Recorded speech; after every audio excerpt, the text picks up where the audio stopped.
Welcome to Tranquil Night's Sleep Stories, where dreams drift among the stars and forgotten myths awaken in the quiet of night. Tonight's journey is called the Galaxy of Forgotten Gods. In a distant corner of the universe, where abandoned myths float like stardust, an interstellar librarian named Kael travels from planet to planet, collecting lost stories before they vanish forever. Each world holds a forgotten god. Of singing mountains, storm-born serpents, and invisible beings who paint the auroras. Let your body relax. Let your thoughts dissolve into silence, and allow Kael's quiet voyage to carry you into a realm of cosmic wonder and gentle mystery. Now, close your eyes and drift with us into the stars. In the velvet reaches of space, far beyond the spiral arms of known galaxies, there exists a place not marked on any star map. It drifts gently between the folds of dark matter, tucked into the quiet pockets of the cosmos where even time seems reluctant to tread. Here, among scattered photons and forgotten starlight, floats the oraculum, a silver sphere the size of a moon, glimmering faintly like dew on the edge of infinity. From the outside, it appears to be smooth and unbroken, as if formed from a single drop of celestial metal. Yet inside, the oraculum holds a vast and winding archive.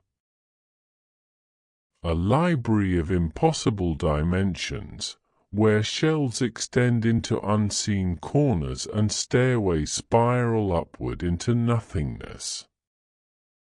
There are rooms where gravity flows sideways, vaults where memories take shape as sculptures of mist, and lantern-lit alcoves where silence itself hums softly, as if dreaming. Its caretaker is one known only as Kael, the last interstellar librarian. Kael moves like someone who has known the stars too long to fear the dark. Their robe trails behind like a wisp of smoke, woven from threads that shimmer with the same hue as Saturn's rings. Their eyes, silver and flickering like candlelight, hold the patience of ages. Kael's hands are always gentle, trained in the art of touching delicate relics, scrolls inked with liquid fire, tomes grown from crystal vines, and stories that were never written down but bottled as whispers in clouds of memory. To wander the oraculum is to walk through the hushed breath of forgotten gods. Here, myths are not merely remembered, they are collected, protected from the vast amnesia that creeps across galaxies like frost. Entire civilizations have risen and fallen without ever knowing the gods who once watched over them. When belief fades, the divine begins to unravel, losing shape, losing sound, dissolving into stardust. And that is where Kael comes in. Each evening, just as the outer lights of the oraculum dim into their night cycle glow, Kael enters the chamber of starlit glass, a dome constructed entirely of transparent crystal mined from the edge of a dying sun. Beneath their feet, stars glimmer. Above their head, the whole galaxy unfurls. It is here that the next destination reveals itself. From the ceiling, threads of radiant starlight slowly descend, weaving themselves into glowing lines on the chamber floor. They pulse once, soft and blue, before forming coordinates, written not in numbers, but in the sacred geometry of myth, the spiral of a dream shell, the arc of a prayer spoken in wind, the flicker of a memory once painted in flame. Kael kneels before the design, placing one palm to the floor. The pattern glows warm beneath their touch. Somewhere out there, a god is vanishing. Their story is falling into silence. The echo of their existence still lingers. And Kael has been chosen to catch it before it slips away forever. With a soft nod, Kael rises and walks through the spiraling corridors of the oraculum to the hangar of the murmur. There, nestled inside a chamber that smells faintly of old pages and lavender oil, rests their vessel, the murmur. Shaped like a drifting seed, its surface glows with veins of soft bioluminescent light. It was grown, not built, from the wood of the thought tree of Delca Prime, and listens to Kael's mind as a friend might. Where the oraculum is stillness, the murmur is motion. A whisper between stars. A boat cast adrift on the sea of the cosmos. Kael steps inside. No buttons. No levers. Only the pulse of intention. The doors seal with a sigh, and the murmur awakens, threads of light crawling up its inner hull, maps blooming gently in the air like ink in water. The coordinates begin to unfold above Kael's head, twirling in sacred symbols and soft chimes. They close their eyes and feel the gravity shift. The vessel rises like a leaf caught in a warm breeze. Outside, the oraculum watches silently, its surface reflecting the stars it cannot follow. And Kael, the keeper of fading faiths, leaves behind its shelter once more, sailing into the unknown. The galaxy outside is vast and drowsy. Constellations flicker like ancient fires, and distant planets spin with unspoken secrets. Somewhere out there, a mountain still sings. A cloud serpent curls around a storm. A ghost painter dabs light into the sky with invisible fingers. Kael leans back in the cocooned warmth of the murmur, letting the ship guide itself. Their fingers trace invisible lines in the air, half melodies, fragments of chants, the shape of forgotten alphabets. Their heart is steady. Their mind attuned to silence. Tonight, as on many nights before, they chase the edge of memory. And perhaps, if they listen closely enough, they'll hear a god whisper back. The murmur drifted in its quiet arc through the outer rings of the Cantalan belt, where stars burned blue and cold, their light brittle as glass. Ahead, Melodara slowly came into view, wrapped in a misty atmosphere, turning lazily on its axis like a world in slumber. From space, it seemed silent, wrapped in the hush of deep time. But as the ship descended into the troposphere, Kael felt it, a gentle vibration humming through the hull. Not noise, exactly. Not music either. It was resonance, the language of the planet itself. Melodara breathed in tone. The murmur touched down in a clearing between two vast mountain ranges, where valleys yawned like open mouths and the sky was thick with shifting clouds the color of rose-gold metal. Kael stepped out into a breeze that shimmered faintly with harmonic overtone, the air alive with a delicate frequency. Their boots made no sound on the bronze-dusted soil. Here, silence was not empty, it was waiting. Melodara's mountains were not of ordinary stone. They were shaped from hollowed mineral and ancient alloy, the remnant of a lost civilization that had sung its prayers into the earth so often that the mountains began to listen. Some were fluted like cathedral spires, others twisted like wind-carved horns. Over centuries, they learned to echo back in kind. And when the wind stirred just right, the entire land would sing. Kael began their ascent up a trail etched into the flank of the tallest peak, echoing ridge. Each step sent a soft tone beneath their feet, as if the mountain acknowledged their presence.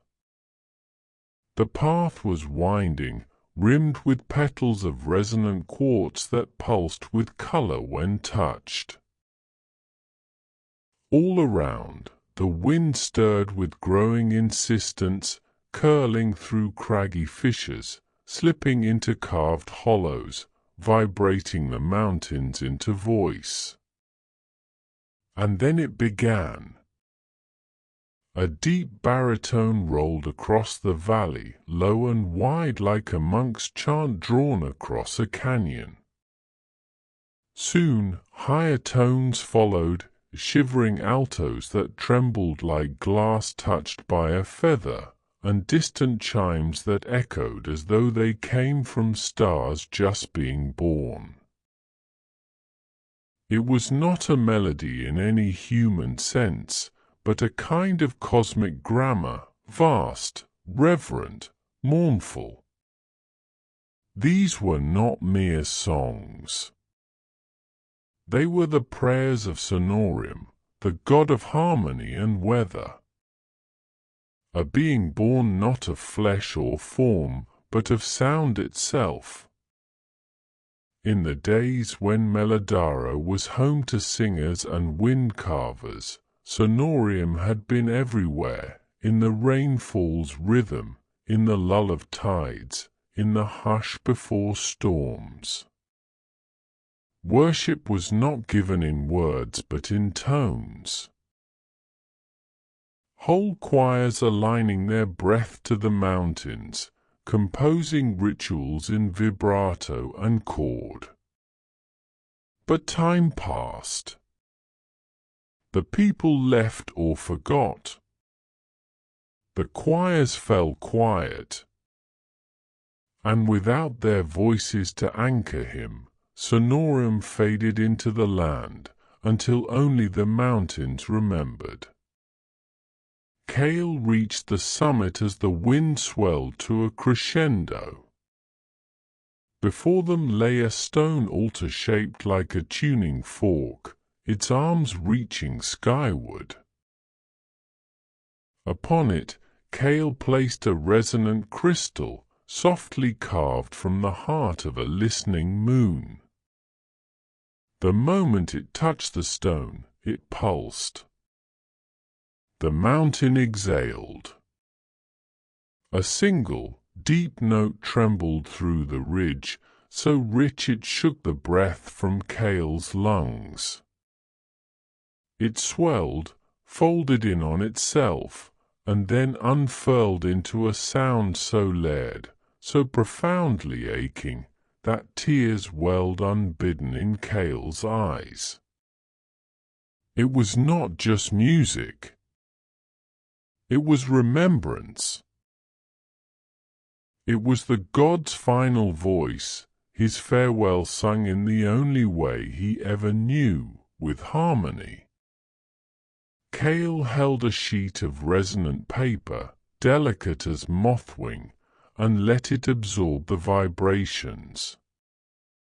Inkless, it darkened with each note, not with pigment but with presence. The sound etched itself into the fibre like memory settling into a soul. As the last tone faded into silence, a breeze passed through the mountain's crown. The quartz petals quivered. The air, once thick with sound, fell still again. Kael bowed deeply. They tucked the page into a velvet tube and placed it within the murmur's archive chamber, where it hummed quietly, as if still resonating with the last echo of sonorium. As Kael returned to the ship and sealed the door behind them, the mountain sighed, a long, low breath like a final lullaby. As the murmur lifted gently from Melodara's surface, the peaks shimmered one last time in the golden light, and a quiet chord trailed behind in the air, "Thank you." Kael smiled faintly. Another god remembered. Another silence made sacred. And so they sailed on, toward the next vanishing story, letting the stars guide them by soundless song. Zyrr was not a planet in the traditional sense, but a sky turned inward, a world without a horizon, cloaked in eternal twilight and roiling clouds that never parted. There were no stars above and no soil below, only layers of endless mist lit faintly from within, like the inside of a dreaming storm. The murmur drifted cautiously as it descended into Zyrr's gaseous envelope, its hull murmuring gentle alerts as the atmosphere thickened with memory. Kael stood at the viewing dome, hands clasped lightly behind their back. The clouds outside swirled like living ink, shades of violet and pearlescent gray curling around one another in slow, undulating spirals. Lightning bloomed in the distance, silent, golden veins splitting the sky like calligraphy written in a forgotten tongue. Beneath them, shapes moved, sometimes massive and slow, sometimes too quick to see clearly. It was a world where sky and myth were the same. Long ago, Zyrr was home to the Eveni, a people of the wind, sky nomads who traveled in floating sailships, their homes tethered to the air with ballooning anchors of silk and windbone. They had no cities, no roads. Only trails of vapor and currents of belief. To the Eveni, the sky was sacred, and at its heart lived a god with no name. The Serpent. It was said to have no form but movement. A being made of memory and vapor, stitched together from wind and stormlight. It danced through the cloud rivers, herded the monsoon flocks, and painted rainbows on the breath of dawn. They never named it, for naming would pin it down. To name such a being would be to still its dance. But in time the evening vanished, perhaps scattered by storms too vast to outrun, or by silence more powerful than thunder. And with them the serpent's purpose began to unravel. Now only the clouds remembered. Kael followed a trail of distant thunder, navigating through spires of condensed air and luminous pressure ridges. Eventually, they found it, a floating shrine, anchored by columns of cyclonic wind. The structure spun slowly in place, held aloft by the breath of the god itself. It was delicate, lattice-worked from stormstone and strung with wind chimes made of ice glass. The sound they made was not music, but the echoes of long-forgotten oaths. Kael stepped onto the shrine's spiral platform. The wind kissed their robes, tugging gently, as if curious.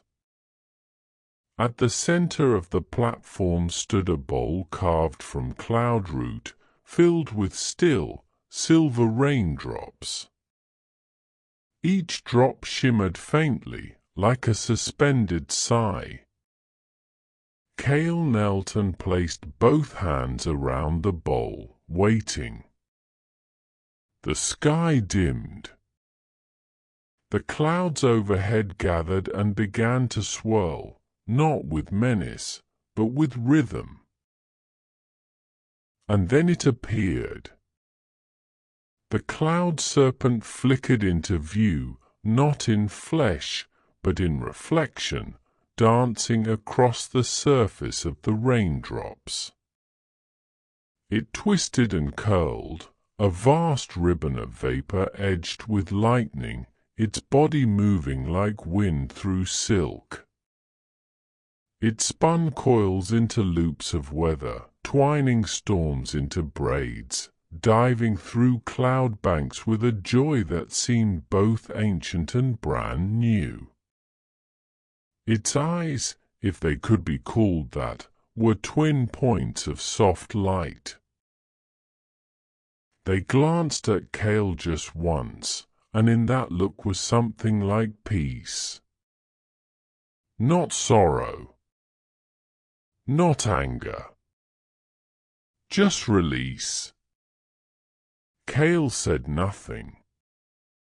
Instead, they opened a wind scroll, a ribbon of sky papyrus that floated on its own, blank until written by motion. As the serpent danced, the scroll shimmered, absorbing its pattern, the twist of its coils, the arc of its flight, the tempo of its breath. No words were written, only movement. The story of the god told not in language, but in wind. Then, as if reaching the final note in an invisible song, the serpent called once more and dissolved. The clouds closed behind it like curtains after a show. Only silence remained. Kael stood, the wind scroll now glowing faintly in their hand.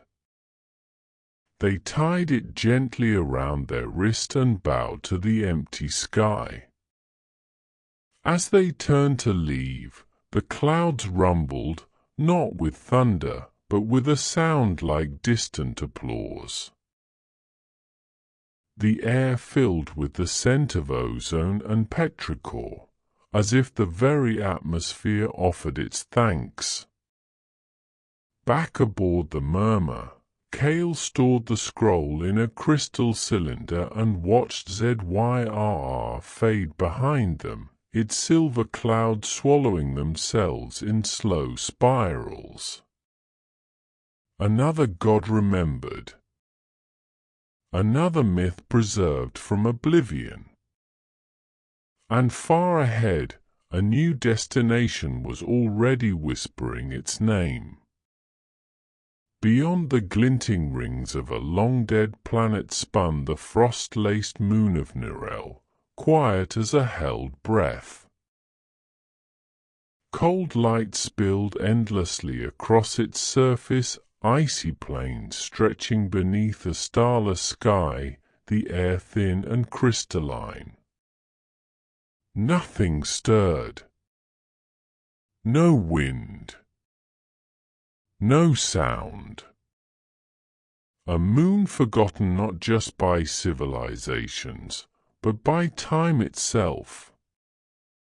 But Kael had read of Nirel in a brittle fragment of cosmic verse, hidden inside a decaying comet archive. It spoke of sky beings who once brushed light across the heavens, turning darkness into lullaby. They were called the Lyri, and theirs was the softest godhood.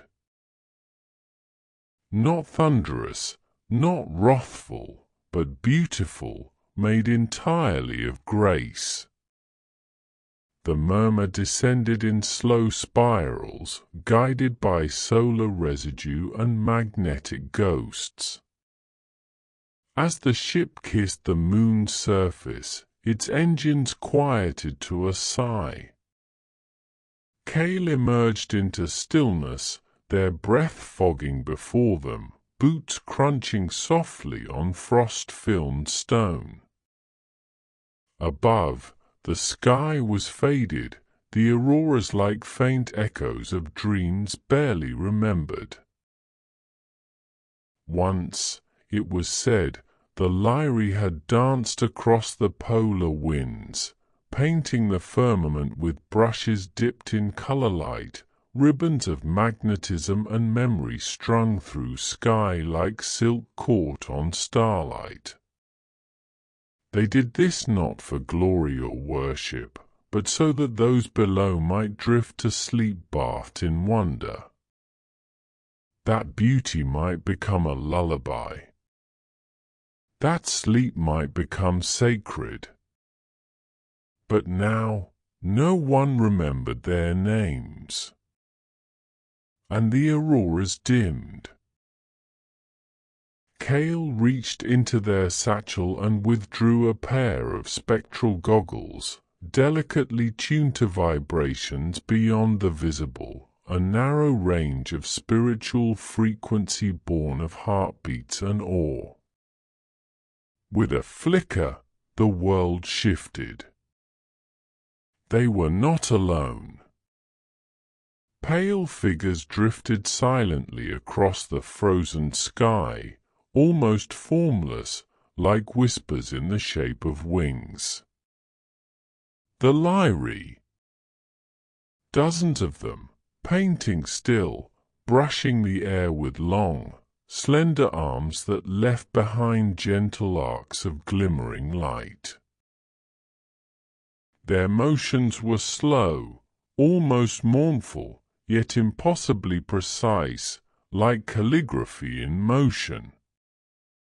Their paint came not from pigment, but from memory. From stars. From love once felt and long since faded. They dipped invisible brushes into pools of emotion, into magnetic pulses only they could see, weaving color from silence. Kael stood beneath the drifting ballet, or quieting their thoughts. Then, softly, they spoke, no words, just a vibration. A whisper in the ancient frequency of the Lyri, taught to Kael by a crystalline monk on a forgotten archive world. It was not a greeting. It was gratitude. The Lyri paused. One of them turned. It glided gently toward Kael, its form soft and glowing, like the afterimage of a dream. It hovered before them, studying Kael not with eyes, but with presence. Then, with infinite tenderness, it dipped its brush. Not into the air, but into Kael's own chest, where their heart-light flickered, faint but steady. A color bloomed, indescribable, somewhere between violet and hope, and the Lyri lifted its brush to the sky. With one graceful stroke, it painted a shimmering line across the horizon, brighter than any aurora had been in eons. It was not just light, it was a signature, an acknowledgement, a blessing. Kael's hands trembled as they unfurled a prism page, a thin sheet woven from glass grown in zero-gravity gardens. As the aurora shimmered, the page hummed, a low, melodic vibration, like a lullaby sung by the stars themselves. The light transferred onto it, imprinted not as image, but as feeling, as warmth. They folded the page gently and placed it in the archive, where it joined the silent stories of Melodara and Zyrr. Behind them, the sky awakened. Auroras bloomed with sudden brilliance, threading the heavens in luminous rivers.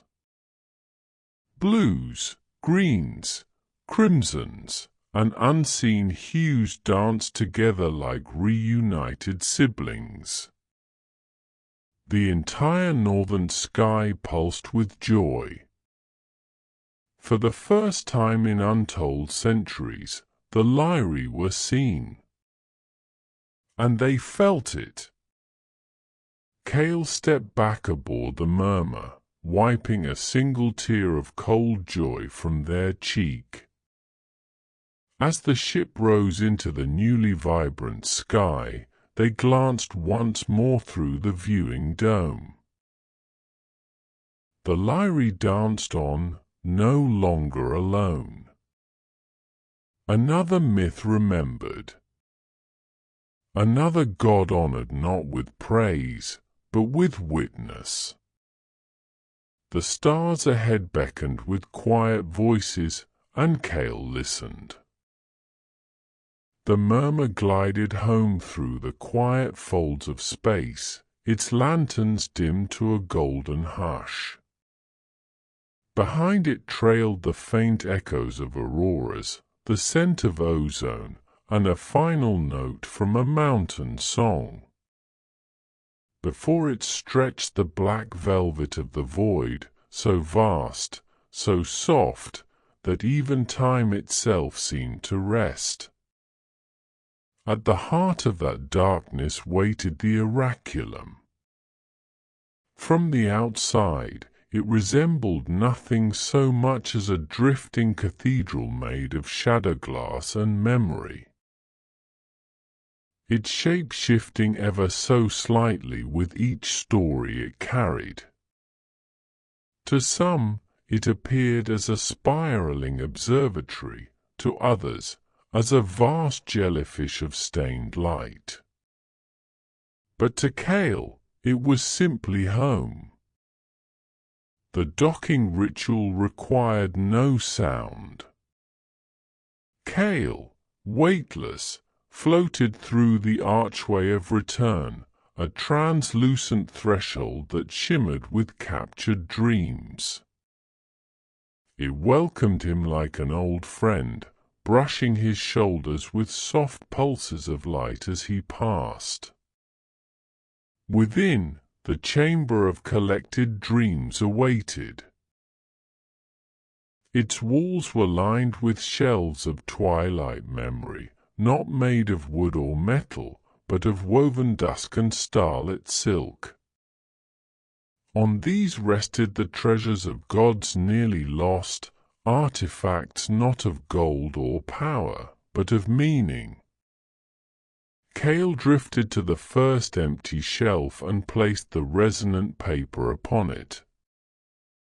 It thrummed softly as it settled, releasing a faint, echoing chord, the final hymn of Sonorium, the mountain god who had tuned the tides. Next came the wind scroll, still floating gently in its cylinder, carrying the movement of the cloud serpent's farewell dance. As it met the shelf, a breeze stirred through the chamber, brushing Kael's robes with invisible reverence. Lastly, Kael unwrapped the prism page. It glowed faintly with auroral hues, pale green, longing blue, and a glimmer of something no eye could name.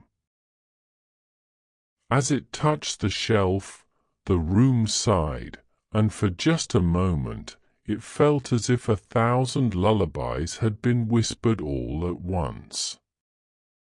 The chamber grew warmer, not with fire, but with presence, with the hum of stories remembered, with the gentle, slow heartbeat of myth returning to its rightful place in the cosmos. Light spilled from the shelves in threads of memory, weaving themselves into the walls, into the air, into Kael's very breath. He floated to the center of the chamber, where stood an ancient tree, delicate and tall, its branches spun from stardust and silence, its leaves shaped like letters that shimmered only when forgotten. No one had ever planted it. It had simply grown there, nurtured by stories. Kael curled up at its base. His robes pooled around him like spilled ink, and his fingers still bore flecks of wind color and auroral shimmer. He tucked his knees to his chest and rested his head against the smooth bark, letting the soft rustle of star leaves cradle his thoughts. Then the stories began to replay. The chamber breathed. A low baritone rang from a distant peak. A swirl of cloud rumbled with silent laughter. Invisible feet danced across the firmament, leaving behind ribbons of twilight. Kael smiled in his sleep. Outside, the oraculum sailed onward, unhurried, cradled in the velvet fold between galaxies. Its hull shimmered with old myths and new dreams, a drifting lighthouse for forgotten gods. And within it, the interstellar librarian, Kael, the dream keeper, slept with ink on his fingers and starlight in his eyes.